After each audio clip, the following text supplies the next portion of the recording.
Hey, what is up, everybody? Welcome to the Guilty as Charged podcast. My name is Steven, and I'm the host, as always. Joining me is my good friend Tyler. Tyler, what's up, man? How you doing tonight? Doing very well. I just realized it is Broncos week, and it's the first time we don't get Keenan Allen doing like the Broncos country. Let's ride. Of course, Russell Wilson is also with the Steelers, but yeah, it's it's a new year, and we knew that Keenan wasn't here, obviously, but for some reason during the intro, it just hit me that Keenan can't do that again for us. Yeah, I've said this before, but the Broncos have always been the AFC West team that I've actually had the most disdain for.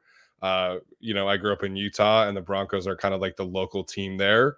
And so it was always just kind of a thing where I really, really disliked the Broncos. And then that was also during the Phillip Rivers and Jay Cutler rivalry.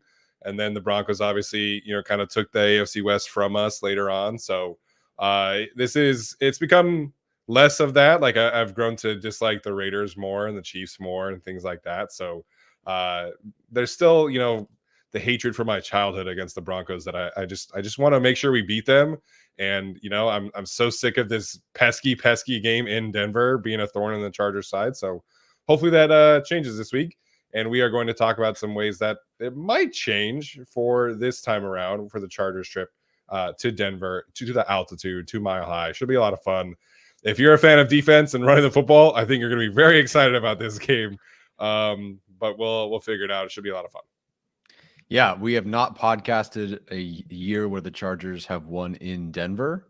That's so depressing. and every year we say it, like it's Denver.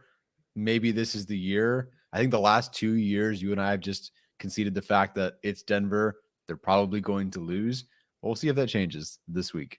Yeah, we got a quick super chat in here from Lorenzo, who's going to be at the game in Denver. He says that he's 0-2, but just like us, so it's all good. He's hoping that Coach Jim will change our ways at Mile High. Yeah, we appreciate the super chat, and we also hope that it's going to be different this time around. Yeah, I think I've seen Chargers-Chiefs games every year since 2011, 2012. I was not there for that 2013 win, so I have never seen the Chargers beat the Chiefs at home in over a decade. So I get the 0-2 thing. I'm 0-11 or 12, whatever it is. Yeah. My mom in particular has a bit of a Utah curse. She has never been to a Utah away game to see Utah win, and we've been to a lot of away games because we always try and we go to a bowl game or we go to a conference championship game or whatever. And every away game my mom has been to, they've always lost in like heartbreaking fashion. So this year we made my mom and my dad go separately up to see Utah play at Utah State, because Utah State is, it's a quick little road trip and Utah State's not very good. And Utah won. So we're hoping that kind of reversed the juju for my mom, and she can go see some away games and potentially see some wins. I hope so, man. Yeah, I get that. I'm an Angels fan, so they didn't win a ton, but I'm an Angels fan my whole life, and I had not been to a game that they had won until I was 23, and I think I went to 1 or 2 per year. So, but that's the Angels. Yeah, that's kind of to be expected. Yeah, good luck to all the Dodgers and Padres fans out there. By the way, it's on social media. 2-2. I'm very much ready for that series to be over on social media. But good luck to each of you. Yes. All right, let's dive into this Chargers and Broncos game. Of course, we're going to be talking about the injury report. Unfortunately, a very lengthy injury report. The good news from an injury standpoint is it appears that Joe Alt, Junior Colson, and Nick Niemann are all kind of trending towards making their returns. Obviously, Joe Alt ended up missing just the 1 game. Junior Colson has missed 2 games. Nick Niemann has not played yet. So some reinforcements should be coming in this matchup. But those 3 in particular sound like they are trending towards returning. Nick Niemann has logged a full participation in practice every single practice this week. And then Joe Alt and Junior Colson were full participants in today's practice. So good news on the front there from kind of the younger group, if you will. Yeah, really happy to see the linebacker core all coming back. It's great that Nick Niemann is returning. We talked about special teams, I think, on the last episode. Hasn't been great. Niemann coming back is huge there. We'll see what Colson's role is. Henley, thank goodness, he was hurt in that Chiefs game. He seems to be just fine. Perriman coming back in full. So I'm curious now how they do a full rotation, because they've been sort of rotating guys in and out, and Perryman's been in and out. Henley has been the guy on the field the most. That probably still remains the case, but how much of a change is there? Are we starting to see this push towards Colson being the guy over Perryman? I don't know, but it's nice to see them all out there. But the main storyline is obviously Joe Alt. I don't know what we thought in terms of, practicing and how he'd play, or how much he'd play this week. I honestly didn't expect a full practice this early. I think maybe he would have been like limited, and it would have been maybe a questionable heading into the game. He was always trending towards playing, but I'm surprised he's full. And that makes me much more confident about this game. Yeah, he was listed officially as questionable, and then the Chargers downgraded him to doubtful against the Chiefs. But I thought that was pretty encouraging. I thought the fact that he was able to practice on last Wednesday during the bye week was pretty encouraging. So once I saw him practice that week, I felt like it was a sign that he was going to play this week. So that's very, very encouraging. The Chargers linebacker group is kind of rounding into form. I'm excited to see what that looks like this week. And we've been kind of concerned, like you mentioned, about special teams. Nick Niemann, I think, is one of the best special teams players in the league. Ryan Ficken trusts him tremendously, so that's going to be huge for this group. On the other side of this conversation, Justin Herbert and Rashawn Slater have each been limited in practice this week. They both did practice, or Rashawn practiced on Monday. Justin Herbert did not, but both of them have been limited yesterday, limited today. So I think both of them will trend towards being questionable. Obviously, I would expect Justin Herbert to play because he's been playing. But I do think Rashawn is probably pretty close to like a 50-50 chance of playing this week. And then should probably return next week against the Arizona Cardinals. So a very good sign. I know that there was a lot of concern last Wednesday when it was like Rashawn's not practicing. Is this a long-term injury? It's not. Obviously, we know that now. And I do think that he should, if he doesn't return this week, I do think he will return next week against the Cardinals. Yeah, he strikes me as a player who would tough it out. Like, he's, again, too high ankle sprains. Yeah, he tried to play through the injury when it happened. Yeah, but I as much as it sucks in a game like this, again, we're trying to look at the rest of the entire season. I don't mind if he sits, especially with Joe Alt playing. Was there any discussion? I don't know if anybody's asked yet about Alt moving over to the left side, or are they keeping it at the right?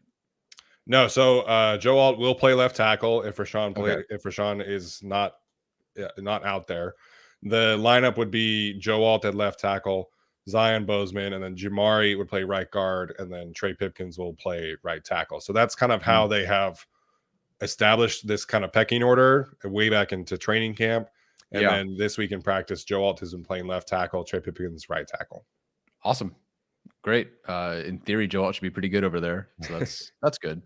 I feel much better, obviously, with Joe Alt in the lineup as is, but I feel much better about the guys 1 to 5 or left to right in this rotation, how they're matched up right now versus against the Chiefs. Yeah, against the Chiefs, you had Jamari playing out of position. This week, he would be playing in his natural position, and you would not have a Sam Mustipher-esque player in there either. So I feel okay about that group. If it is the group, we can touch on more of the specifics in this matchup. But I know there's been some discussion about like how the Chargers are going to do this, and would Jamari stay at left tackle. The Chargers' preference is very clearly like Rashawn and Joe, and then if anything happens to one of them, then Trey moves to the other tackle that's injured, and then Jamari would be the 4th tackle, basically. So since you just have the one missing tackle, Joe plays left, Trey plays right, and I think that's best. I think Trey is best suited at right tackle. I think Joe can play either side. We were kind of worried about that, but in training camp when he played left tackle, it was really awesome. And he's been awesome at right tackle too. So this group, I think, even without Rashawn, I think will hold up a lot better than the group against the Chiefs did. Yeah, I think so too. Other one that's not listed, even my students are asking me about it, but like DJ Chark not being out there, was hoping, I don't remember what the original timetable was. Obviously a minimum of 4 games. Was hoping for something like Nick Niemann's trajectory, but not out there. So a bit of a bummer so far. Yeah, he has been working off to the side.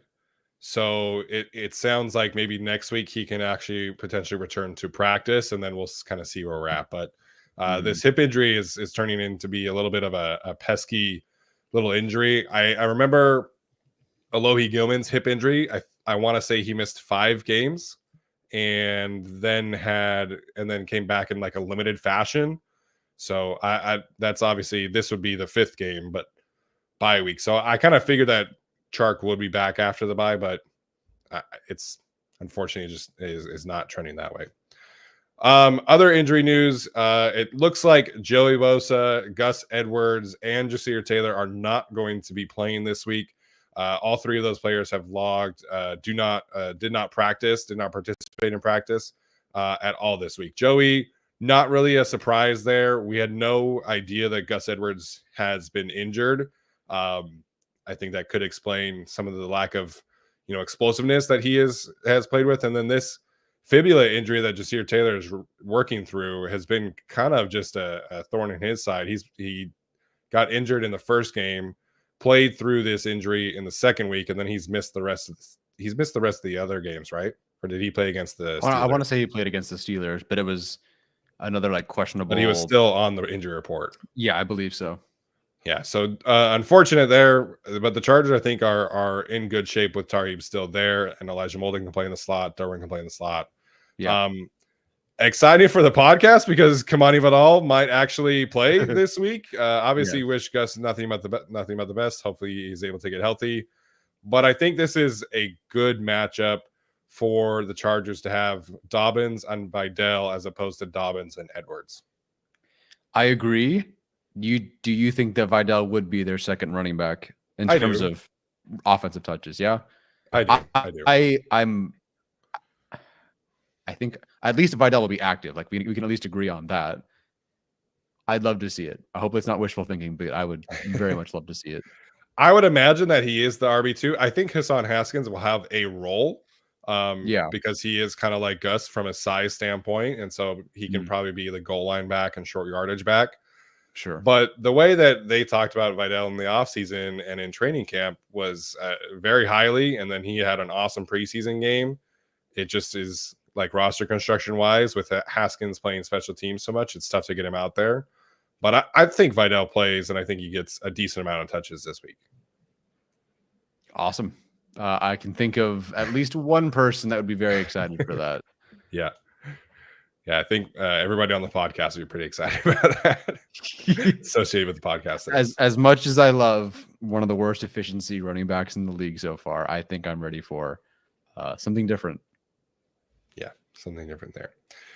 Okay, I think that is everything that we wanted to touch on from an injury report standpoint. The one injury that is worth pointing out from the Broncos standpoint, Mike McGlinchey, their starting right tackle, is on injury reserve. The guy who replaced him, I'm not even going to try and say his last name. He is also injured, and he has not practiced yet this week. So more on this later, but the Broncos will be on their 3rd string right tackle. I don't know who that's going to be right now, but there's been talk of like moving some players around in Denver and things like that. So they could potentially have a Sam Mustipher caliber player at one of the offensive line spots. We'll see what their ultimate decision is, but not ideal against Khalil Mack and company when you don't have your starter or your backup right tackle. No, Khalil Mack versus 3rd string tackle does not sound like, well, it sounds great to me. It doesn't sound fun for them. And then Luke Wattenberg is also not practicing their center. So, okay, I missed that. Yeah, he's DNP, did not practice or participate, whatever it is. Watched him get hurt in the Raiders game. I had to watch that with my father. But yeah, Luke Wattenberg, their center, not practicing. So, been there, done that as a Chargers fan. The Broncos have also kind of been there, done that. They have a rough injury history. Yeah, no center, 3rd string tackle, Khalil Mack and Thule on the way. Bo Nix, have fun, man. Yeah, should be fun. All right, let's get to our coaches, our coaches corner, if you will. Tyler, what's kind of the main thing you are looking for from a coaching standpoint in this matchup as Jim Harbaugh gets to go to Denver for the first time? I loved Jesse Minter's comments today where he basically said, yeah, we were good, but we lost. Who cares? And how can we be better? And I love that because they were by far and away the best unit on the team. But I just love the kind of freak perfectionist attitude that Jesse Minter has. And so far, it's only been positive for the defense. So it's translating well. His attitude, everything is translating very well. We talked a lot about at least the first 4 games that the Chargers maybe weren't trusting their secondary as much, and they were still trying to see. I mean, all these pieces were new, either to the scheme, new to the team. They were, low risk, high reward signings, but we weren't really sure. How does Fulton fit in? Hey, we're trading for Elijah Molden. Who fits where? Gilman gets hurt. Derwin gets suspended. I'm very curious now, given the Chargers' very below average pressure rate right now. I think they're 4th worst in terms of pressure rate in the league. How do things change in the secondary? How does Jesse Minter maybe trust his secondary to play differently? Are they playing more man? Is it the same as we've seen? Are you more aggressive against Bo Nix this week?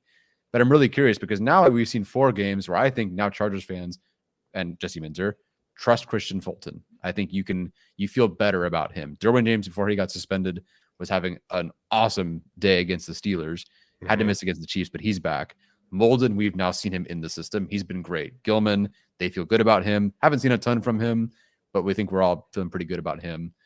I think the secondary, there's a bit more. I feel like I can trust the secondary more than I did 5 weeks ago. I'm curious if Minter feels that way, and I'm curious if that changes anything post-bye, because right now he's not happy. And they did, I give up 17, I guess. I don't know if I still think that's a win, obviously. But I'm curious if Jesse Minter now goes, okay, Derwin's back. Molden I feel great about. Fulton's doing his thing. I'm intentionally kind of leaving out Zont here. But in coverage, he's still pretty solid. I'm just curious, does that change the way he plays certain things? Because right now the pressure rate is not great for the Chargers. So does he take more risks? Yeah, I think this is a matchup where you can crank up that blitz rate. We've been kind of waiting to see. You don't want to blitz Patrick Mahomes. That's never what you want to do. They did it a couple of times and it worked, but this has kind of been a more passive approach from Jesse Minter. You mentioned Christian Fulton and how he's kind of establishing some trust.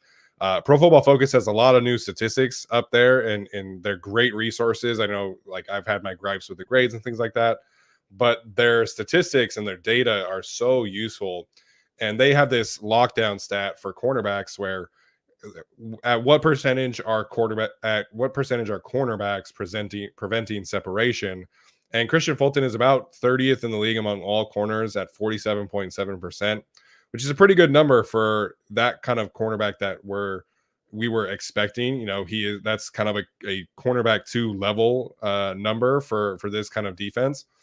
So I think he's earning that trust. The issue is still, you mentioned Asante Samuel Jr. being solid in coverage.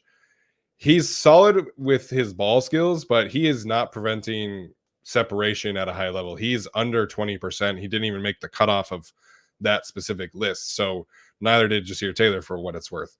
So I think Christian Fulton has inspired confidence. I think the Chargers are still going to be a little conservative from a coverage standpoint. But with Fulton, maybe this becomes kind of a cover 6 situation, and you can let him be aggressive on that one side. And on the other side, we're still going to bake in help for Asante Samuel Jr. and Jasir Taylor. And I think that's kind of an approach that can give you the best of both worlds, as opposed to we're just going to play cover 2. Everybody's going to have a lot of help. We're going to play cover 4. Everybody's going to have a lot of help. That's kind of been their MO right now. But with Fulton's emergence, you can kind of flip the field a little bit and say, we're going to play man on this side and we're going to play zone on this side. And that way Fulton can be aggressive, make plays, and everybody else on the other side can have help and have safety coverage over the top. Yeah, well said. I got nothing else to add there. Cool. My coach's thing is which team is going to actually sustain some drives this week, and that team is probably going to be the one that is going to win this football game. As it currently stands, the Broncos are 32nd in the league at converting a new series into a first down, and the Chargers are right next to them at 31st. So neither one of these teams are converting a new series into first downs at a very high rate. There's been a lot of 3-and-outs on both sides. To that point, the Broncos are 30th in passing success rate on third downs, and the Chargers are 29th. So when these teams are getting to third downs and they have to throw the football, Neither of them have been very successful. And some of that is a variety of reasons, right? The Broncos have a rookie quarterback, new receivers, new offense, yada, yada, yada. The Chargers, young receivers, quarterback has been injured, new offense, yada, yada, yada. There's a lot of context to those numbers. But Greg Roman was on the podium today talking about, I care about results. Well, the results are that you punt the football a lot and you are not converting on third downs through the air. So whoever in this game can actually sustain drives, whether that is on the ground, whether that is through the air, that's the team that's probably going to win. And I don't think it's going to take a lot of points. I don't think it's going to take a lot of drives.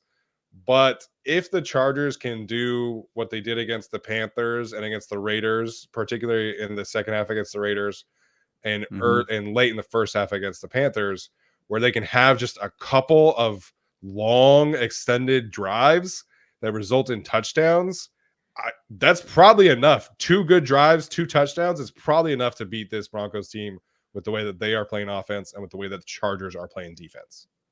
Yeah, obviously with the numbers you mentioned, they are not sustaining drives, but I can't even recall the last touchdown drive that they had where it felt like a very long sustained, I guess against the Chiefs. The first drive was like 6 minutes. So the first drive was good. Pretty solid. Otherwise, like against the Raiders, against the Panthers, oh, here's the 40-yard play. Here's the 60-yard play, which is great. Like I won't, if they score 5 touchdowns that are 60 yards, I don't care. But they've obviously been struggling the last 2 weeks to sustain these drives. And it's pre-snap penalties, it's blocking the run game, third down pass protection. Herbert's missing a guy. Quentin Johnston can't get open. Your receivers are hurt. Like you mentioned, every possible reason. So who stays ahead? I'm surprised both teams are that bad. With at least watching Bo Nix and the Broncos, especially against the Raiders, it felt like Peyton was doing a decent enough job simplifying everything for him. So I'm surprised that they couldn't sustain there, but they also have their own offensive line issues as well. Troy Franklin's not catching passes because he's a drop problem, that sort of thing. So, but yeah, the Chargers, that's very concerning. Hopefully they get ahead of that this week. At least cleaner football. Maybe it's not 30 points, obviously. Like I don't think either of us are going to pick the Chargers to score more than 21. If that, but some clean, decent football would be nice.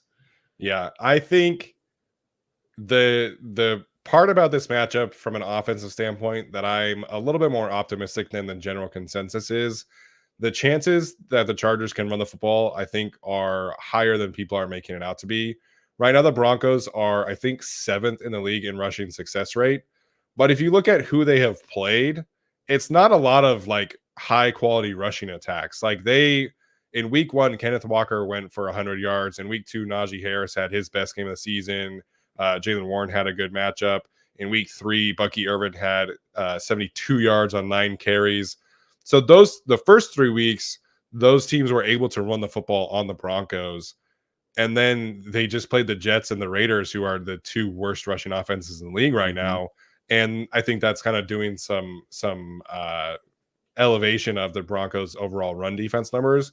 So people are probably not going to like the way the game looks, but I think if you're the Chargers, you're going to come out and you're going to look at Jonah Ellis, Utah guy. I love him. He's not a run defender. Nick Bonito, edge rusher. And you're going to look at Joe Alt and Trey Pipkins and say, we're going to pound the rock on the edges and we're going to make your small edge rushers try and get past our ginormous offensive tackles. And if you can beat us that way, cool. If not, then we're going to run the football for X amount of yards and hopefully win this game. So that's the one, like we're going to talk about some of the things that concern us here in a minute. But the one silver lining from the offensive perspective is I do think that this is a game where the Chargers will be able to run the football, particularly on the edges behind Joe Alt and Trey Pipkins. Yeah, I absolutely think so. Dobbins, I think, can, and then we mentioned Vidal. I think that just is going to help tremendously with their success rate on the run game. Just to have a second running back who can even just create 8 yards instead of falling forward for 2.5. That'd be awesome. Yeah. All right, Tyler, what is the thing or the matchup that you are most excited to watch in this matchup? I'm not exactly excited. I'm sorry. Are we talking about the ones that also keep us up at night? I missed your the matchups that we're excited about. Okay, so good things we want to see. Good things, yeah. Okay, I'm honestly, we mentioned it already. I'm thrilled to see this linebacker core play in full. Mm. What does this group look like? It's funny that Tom Telesco, after 2013, like with Keenan Allen, he couldn't draft a 3rd-round pick to save his life. But his parting gift to the Chargers was like their linebacker one of the future in the 3rd round. Of course, like the last thing he gives the Chargers is potentially a very, very solid, could sneak into the top 10 linebackers this season kind of guy. We're loving watching Deion Henley play. And we mentioned, Perriman's been good. Neiman coming back great. Rotation, mostly special teams guy. But the fact that they really believe Junior Colson is the best of this group, I'm just excited to see what this group looks like against Bo Nix, rushing the passer. It's great film every single week. I love watching these guys. Not that there's a Fred Warner in there, but I just love watching Deion Henley's growth and how this group plays together. So I'm really excited to watch them this week. That's a great call out. We talked about Deion a little bit on Tuesday's show, but there was a graphic from Throw the Damn Ball, who we mentioned again on Tuesday, about linebackers who are preventing separation. And Deion Henley is like next to Fred Warner in that metric. So he's having a great season against, when he's tasked to be the primary coverage defender, he's played awesome. Defending run, he's played awesome. And the chemistry between him and Denzel Perryman, it just works so well because Denzel, he just wants to run through people and hit people. Like he has a few missed tackles, which are not great, but he just wants to hit people and he just wants to run around. He's got to be a little careful. One more unnecessary roughness thing, and he could be suspended like Derwin was. But it just works. Like his physicality and his, just tenaciousness out there works great with Deion and the way that Deion is playing. So he's got a lot of range. So I think that's a good call. And Junior Colson and how that works back in, it should be fun too. Just because he's so good as a coverage defender, he's so good as a run defender. It just works. Everything, like the synergy between the three of them is fantastic. Yeah, excited to watch them all play together. Yeah. Mine is, we've talked about him a lot, but mine is Ladd and how the role for Ladd continues to evolve. And I looked up this stat and it kind of blew my mind. He is averaging 4.30 yards per route run against man coverage, which is the most among all of the rookies and is 3rd most among every receiver in the NFL, trailing only CeeDee Lamb and Justin Jefferson. Like, dude, the company for him against man coverage is insane. And the Broncos play a ton of man coverage. Like they play man coverage, I think, at the 2nd highest rate in the league.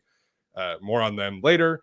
But this is a game where it feels like the Chargers probably need to just spam throws to Ladd and throw him the football, 12, 13 times and just let him have his potential like breakout game, because it's the easiest way to beat the Broncos defense is with the slot receiver. That's the worst position in their secondary, and it's still a good player. But that's the lesser of the evils, and Ladd is your best player on offense. So it makes too much sense. I thought that like after that first drive against the Chiefs, I was like, okay, this is going to be the Ladd game. It makes a lot of sense. And then they didn't really have any other opportunities. And then they came back to him in the 4th quarter, or in the 3rd quarter. He had a huge play. And then they kind of abandoned him again. And it feels like this could be the big Ladd game. And I think it makes sense because it's the way to beat the Broncos. He has earned that right. Him and Justin have really developed a nice chemistry together. So Ladd is playing awesome. I think this is the game where we really see him start to put up wide receiver volume and not just like wide receiver 1 efficiency stats. Yeah, no, I'm all for it. Everything about his numbers are awesome. You mentioned the yards per route run. That's insane. I don't know if they included Monday Night Football when I saw this, but McConkey was, I think, 10th in yards after the catch per reception and 12th in yards per route run among the last 3 draft classes. And he's like one of the only rookies that is actually doing that. Ahead of your Garrett Wilsons and some of these guys. Like he's just so efficient overall, but in particular against man. And it is a little frustrating to watch them like, hey, it works. Throw to McConkey, it works. And then like nothing else. I can't sit here and pretend like I can draw up all sorts of designs for Ladd McConkey, but there's no reason to not go back to him. And at this point, like no one's stopping him. Right. And no one's stopping him in single coverage. He's now just breaking angles after the catch. He's awesome. And I think at this point, this is clear. Like there's talk of Surtain being the defensive player of the year. this is not exactly the throw to the boundary guy kind of game. Or if your tight end's wide open in the end zone, don't throw a pick six for 101 yards. That's just me. I would avoid doing that. If you don't overthrow Brock Bowers in the end zone. But yeah, McConkey this game, I am waiting because the numbers are all there, and it's so tough to get excited because he obviously has some great plays on his film. But it's like, oh, it's a really efficient 80 yards. It's a really efficient like 60 55 yards. Yeah, and it's sick. It's a great touchdown here or there, but it's not like the 100+ yard game. Yeah. I'd love to see that this week. Yeah, it's unfortunate. This would be a really good game for DJ Chark to come back just to occupy Surtain and just, hey man, go run some cardio today. I am curious what they will do with Patrick Surtain because he ended up shadowing Brock Bowers a decent amount. It wasn't like a ton, but it was a decent amount. But that's because Bowers is like the only guy that Gardner Minshew was throwing the football to. Mm-hmm. I am curious to see this week if they have him shadow Ladd in the slot. That would change things quite a bit here for what I am excited about. Because Surtain is he's like that. But I hope that they can isolate Ladd versus the other non-Patrick Surtain corners. And if they do, I think he can have a big day in Denver. Yeah, shadowing Brock Bowers totally makes sense when Adams isn't playing. And hey, okay, if that's the case and he shadows McConkey, which would make sense, I'd get it. I think Jacoby Myers did have like 70 yards and like 10 targets that game. So if that frees up somebody else, great. Then I'm excited to see how McConkey frees up the rest of the offense, which would be cool if your second round pick is getting, attention devoted to him by Pat Surtain. Yeah. And that opens up the rest of your offense. Like that's pretty cool. Yeah, I think so too.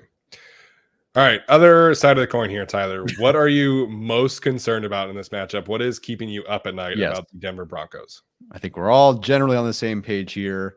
So a lot of discussion about, Brian Flores' defense. I know it's not Brian Flores, but a lot of discussion about Brian Flores' defense this year. And everyone's saying like, oh, who can unlock and who can beat this scheme? Who can beat Brian Flores? And everyone's saying, well, Herbert did it. And he did. He was great against the Vikings. The problem this year is that there's no Corey Linsley. Herbert's hurt. There's no Keenan Allen. There's no Mike Williams.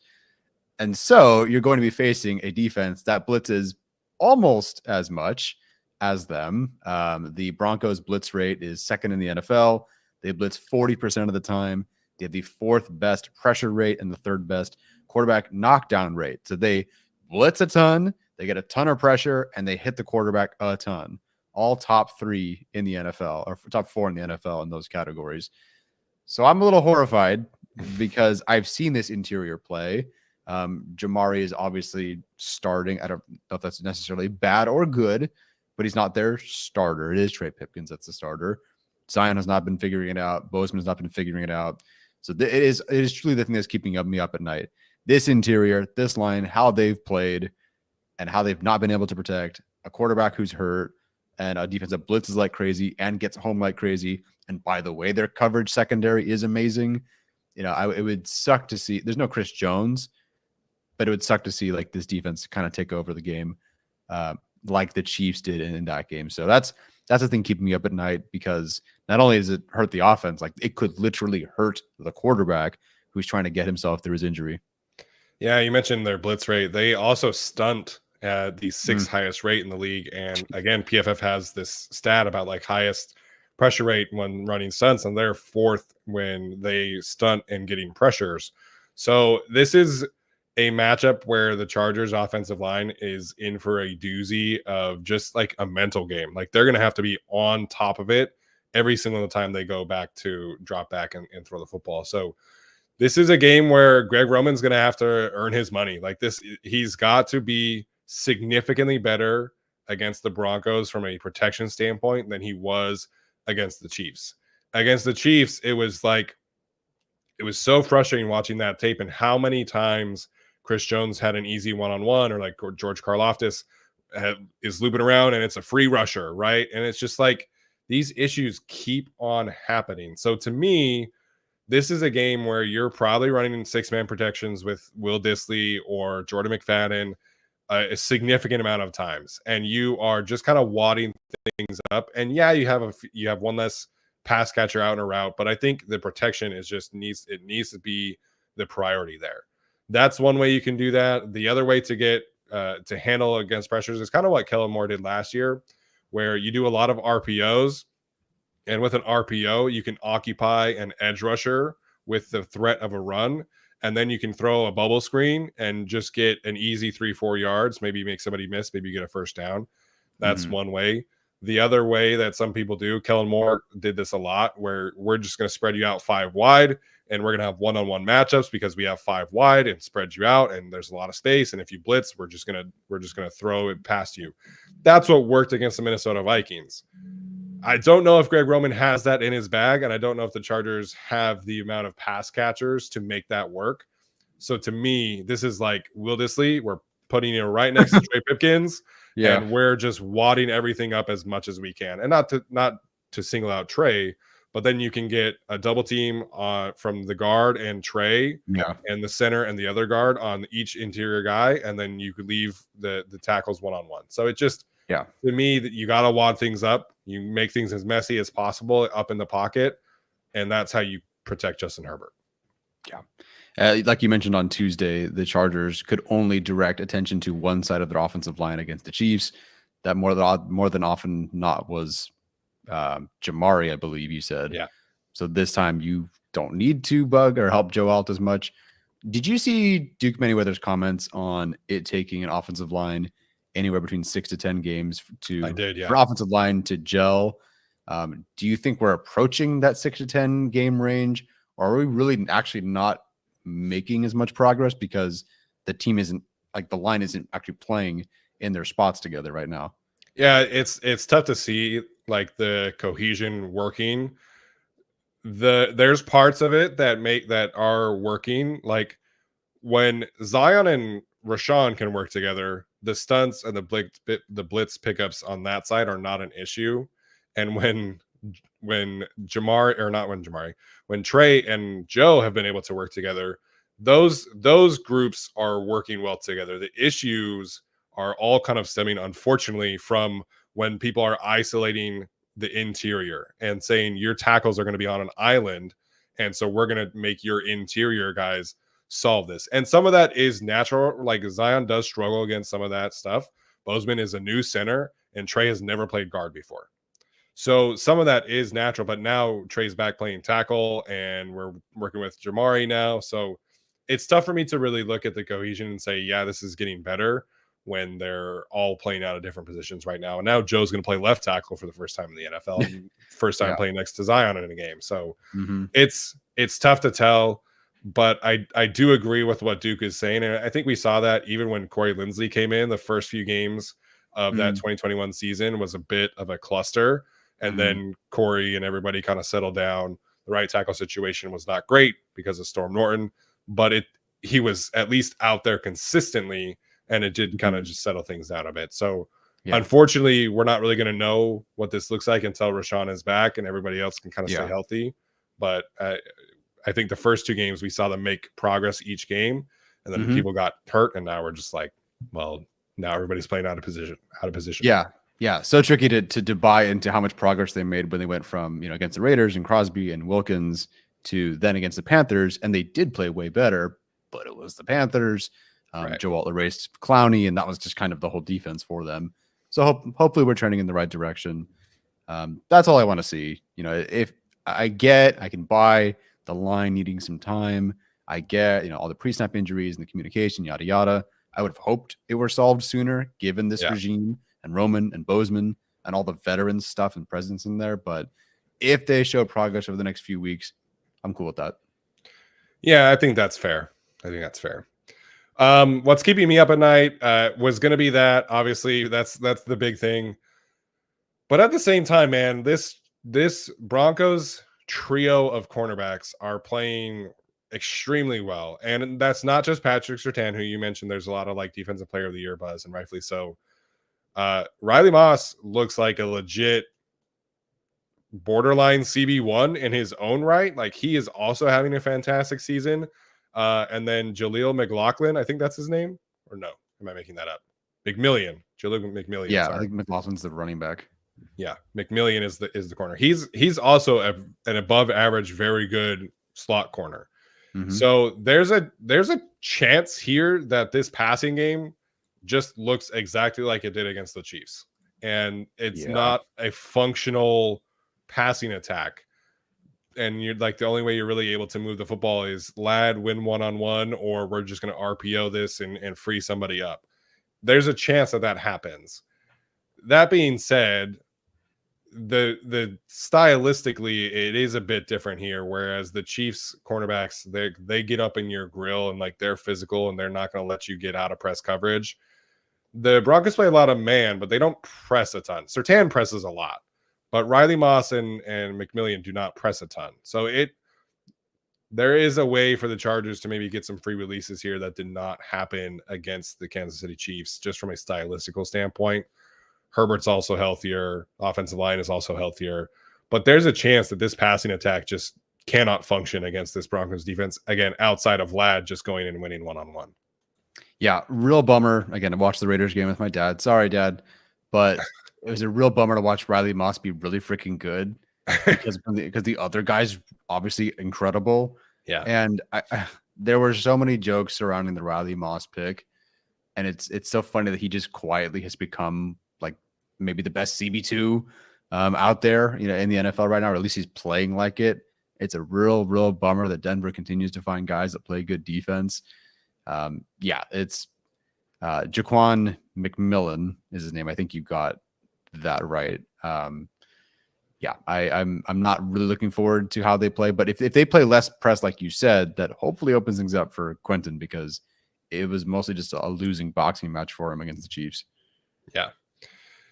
So this would be a great week to have a good tight end. Maybe this is a Hayden Hurst game. Maybe they can finally get on the same page there, because the safety play for the Broncos is not equal to the quarterback play. So if you can isolate the safeties, and the Chargers have done a good amount of that for Lad. So the nice thing about the Chargers playing a lot of two tight end sets is it keeps the opposing defenses in base, and then you can work some mismatches where you can get Lad against the safeties from time to time, and that's probably like the best way to isolate mismatches this week. So again, there's a chance the passing game looks a lot better because Justin Herbert is healthier, offensive line is healthier, Lad's improving, Quentin's improving. There is also this other possibility where the passing attack just cannot function against a defense like this. Yeah. Hence the discussion we already had and you already brought up about the run game. Like, if this is the Harbaugh special and we run 40 times a game, fine. If you can work it that way, fine. Yeah. 40 times a game. As long as Lad gets like 10 targets, I'm cool. All right, let's get to our prize pick selections of the week. Again, this is our weekly special here.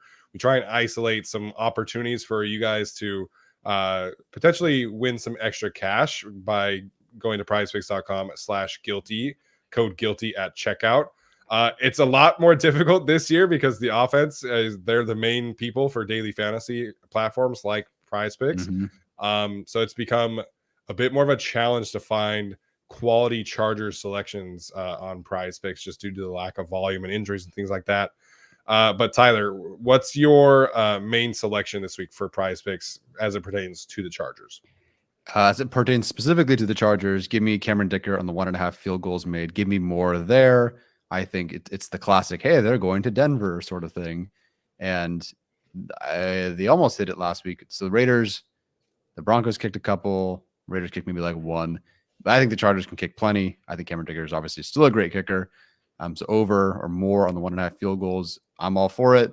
And then Ladd McConkey, tricky where to go for him specifically, but I think he's had a nice floor in terms of targets and receptions. Even if he doesn't break 100 yards by any means, I think the 5 or 6 catches are there. So I would give him the more on the 10.5 fantasy score that he's currently at, so which is obviously PPR. So give me, 6 catches for 55 yards, 56 yards, I guess. I think that's a pretty easy one for him this week, unless of course Surtain starts shadowing. But give me the fantasy score. Yards can be a bit tricky, but I think they'll want to get him the football a lot, which will help with his fantasy score. Yeah, his yardage number has moved up since I last checked. I think it was previously 44.5 and now it's up to 47.5. So it's not a huge number, but it is moving higher and higher for Lad McConkey. Dicker's a great call. I know it has not been great the last 2 weeks, but I do really feel like this is a potential J.K. Dobbins bounce back. Not 130 yards and 2 touchdowns bounce Yeah. back, but I was listening to Josh Norris and Hayden Winks talk about this, and sometimes with guys coming back off of injuries from the previous seasons, Mhm. they just kind of take a few weeks to settle into things. And I think if you watched JK against the Chiefs, it seemed like he was just pressing a little bit too much. There were not a ton of opportunities for him to pop a big run, but there were a couple that I think if he had just followed the blockers the right way, he would have gotten 6, 7, 8, maybe 10 yards, as opposed to trying to do too much, cut back, and he gets tackled for a 2-yard gain or whatever. So I think some of that is the injury, some of that is the offensive line. I think with an offensive line that's a little bit more settled and JK having that bye week to kind of recoup some things, I think this has the potential for an 80-yard game, maybe. And I think this would be obviously huge for the Chargers if he can get to 80 yards and like a touchdown. So his number is 57.5. Make sure I got that right. Yeah, 57.5.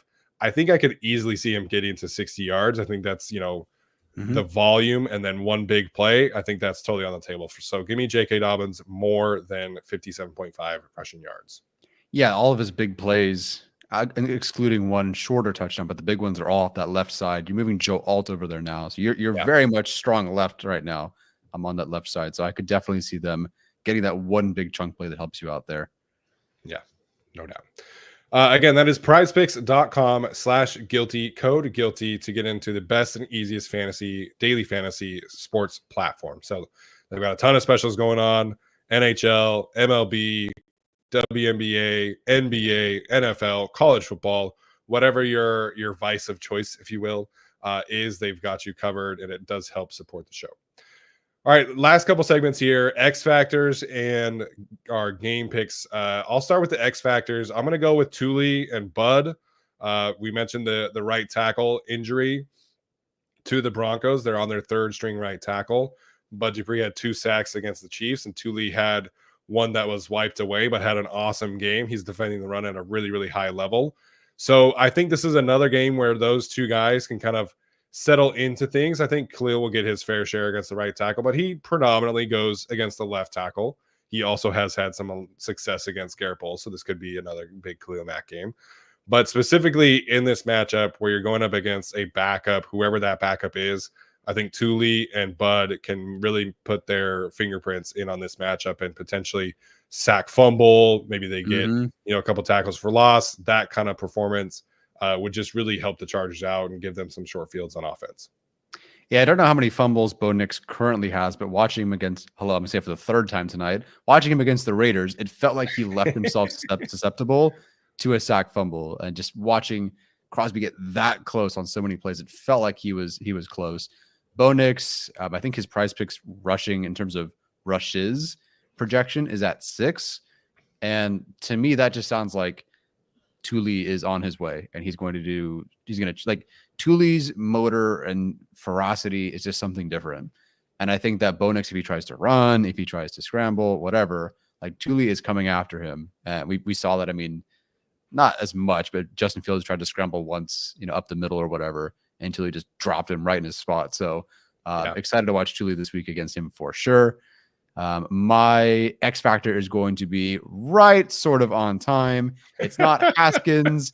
I think it is going to be Vidal. That's of course, hilarious. Alex is coming. Alex, go to bed, man. It's like 4 a.m. for you right now.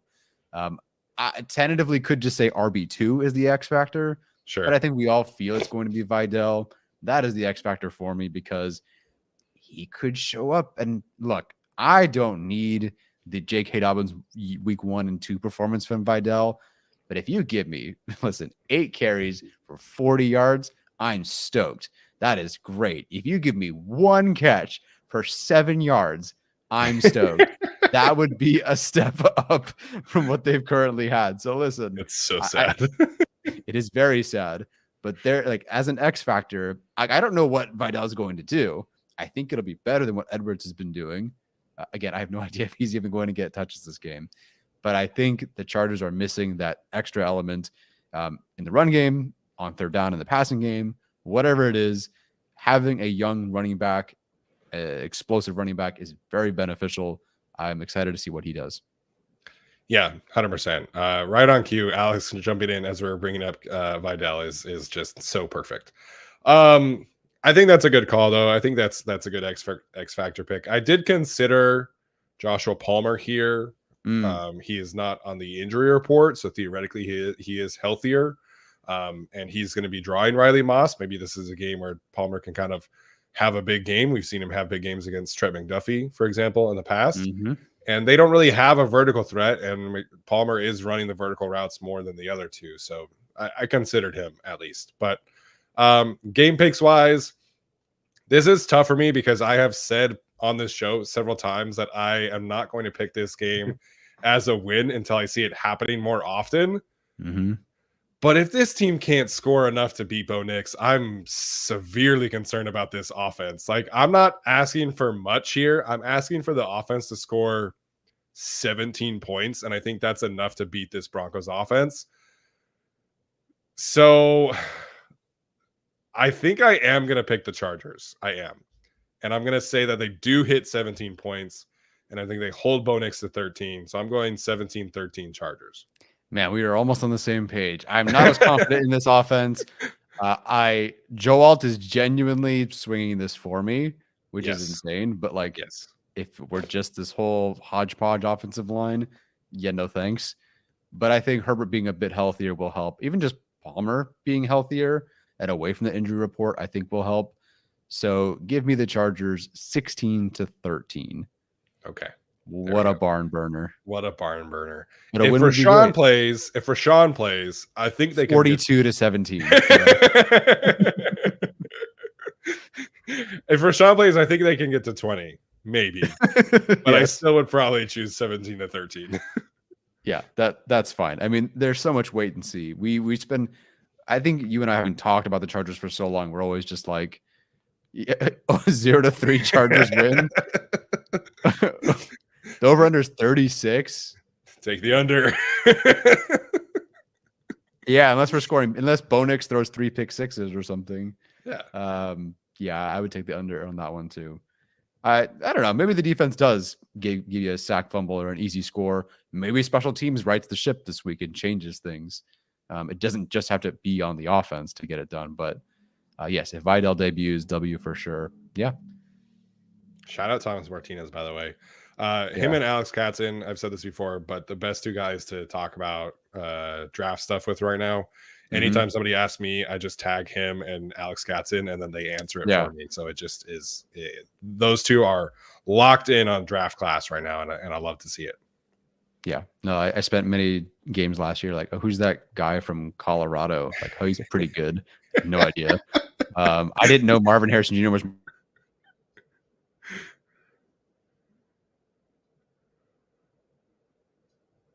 Oh, looks like Tyler's frozen. Maybe that's just on my end.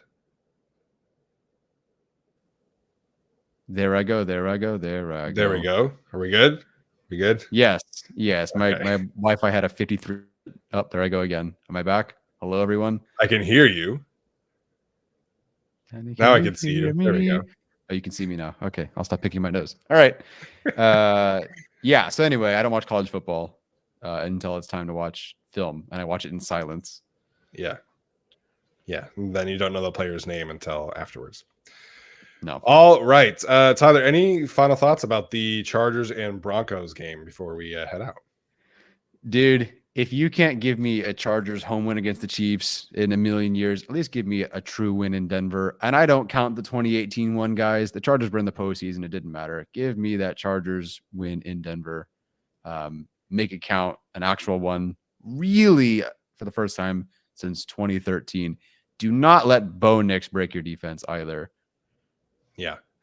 Yeah, man. If the Chargers defense gets beat by Bo Nix, I'm gonna right back to the question marks here. So I feel good about the defense. I think a lot of what they do is very sustainable. They're really buttoned up in the back end. They play great run defense. They have Khalil, so I think this will be a good game for the defense. I think the offense can do just enough as they continue to get healthier. Having Rashawn back would be great. That would be just another, feather in the cap. So we appreciate you guys for tuning in. Obviously, there's a lot going on. The WNBA finals has started. NHL is on. The baseball playoffs are going, and obviously there's Thursday night football. So you guys live in the chat, we appreciate you listening or watching on replay. We always appreciate you guys as well. Make sure like, comment, subscribe, all that good stuff does help continue to grow the show. This has been the Guilty as Charged podcast. We will see you next time. As always, Bolt up.